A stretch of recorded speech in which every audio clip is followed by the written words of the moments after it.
Which came first, the brewer or the cool, here in terms of the neighborhood?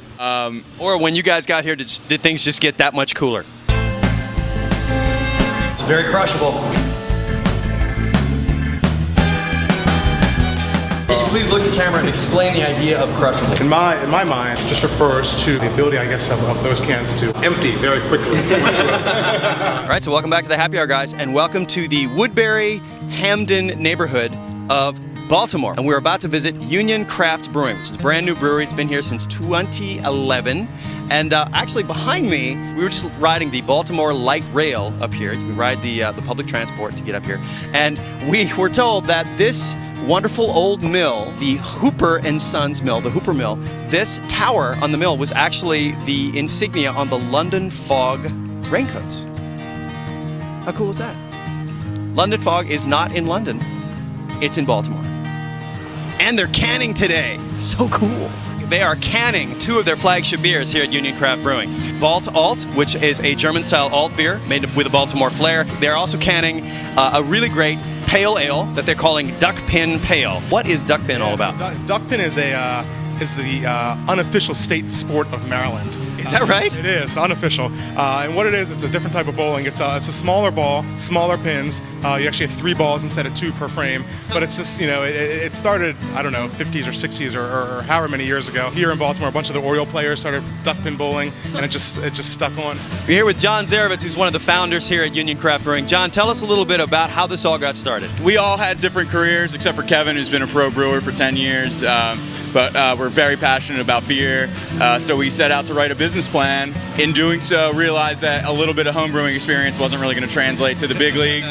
So we found Kevin, who has been brewing for 10 years and has hopped around the United States brewing for a bunch of different brewing companies. No pun there. It hopped around a bunch of different brewing companies. Maybe a little intended.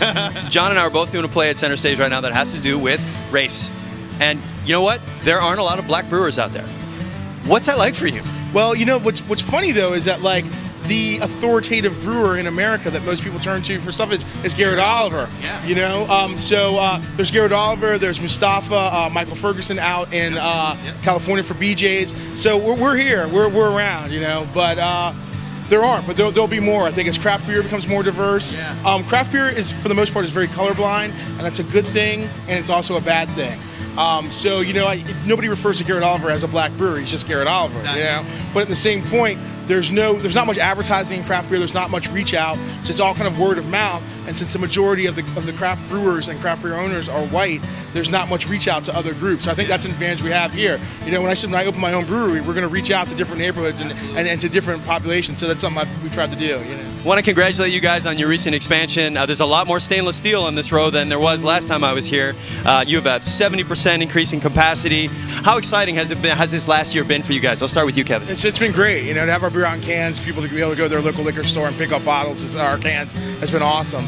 It's a dream come true then. And you guys have a first anniversary coming up, is that right? Yeah, we got a big party coming up at the brewery, have some special beers released for it, so it should be a good time. Any plans to put any of your other beers in cans at this point, or? Yeah, we would very much like to can our Blackwing Lager, which is kind of the third in our flagship series. So we're looking at mid-fall to get that into cans as well. Wow, you guys are moving. Now it's time for our favorite part of the episode. Yep, that's the part where we get to taste the beer. I've loved alt beer since I've been brewing. It's a beautiful beer. It's got a lot of flavor to it. There's a lot going on with an alt beer. You got a lot of bitterness. Cheers, everybody. Cheers. A lot of maltiness to it, and it's just a style near and dear to my heart. Union Craft Brewing is one of those places we will look forward to visiting again year in and year out, because the future for them, it's very bright. If you're anywhere near Baltimore, do yourself a favor. Head up to Woodbury and check them out. It's a great city to come, during the summer, bring your family, come check Union out every Saturday from 1 to 4. I think we're making really great, approachable beers. My kind of philosophy to our beer is that we want to have something that a beer geek will appreciate, but a newbie to craft can also kind of get into. We hope to see you one day soon. I would just, absolutely invite you to visit us at the brewery, to seek out and try our beers. Hit us up on Facebook, website, email, whatever it is. We'll answer your questions. We throw a lot of fun parties down here, so keep your eye on us. Lots more to come. John does not lie about parties. This spring they hosted the Charm City Folk and Bluegrass Festival, and a couple thousand people showed up. We were able to attend, and a big thank you to the Charm City folks for hooking us up. Amazing things happening at Union Craft Brewing here in the Woodbury, Hamden neighborhood in Baltimore. They're making amazing beers. They're awesome guys. You need to support these guys because they are supporting their community. Craft brewers make great neighbors, and these guys are great neighbors. Cheers, guys. Thank you so much. Cheers, thank you. Cheers. Thank you. Have the brewer. By the way, Jonathan Crombie on the camera today. Thank you, Jonathan. Welcome to the Happy Hour, guys. It's my first and last day on the Happy Hour, guys. Apprentice for the day.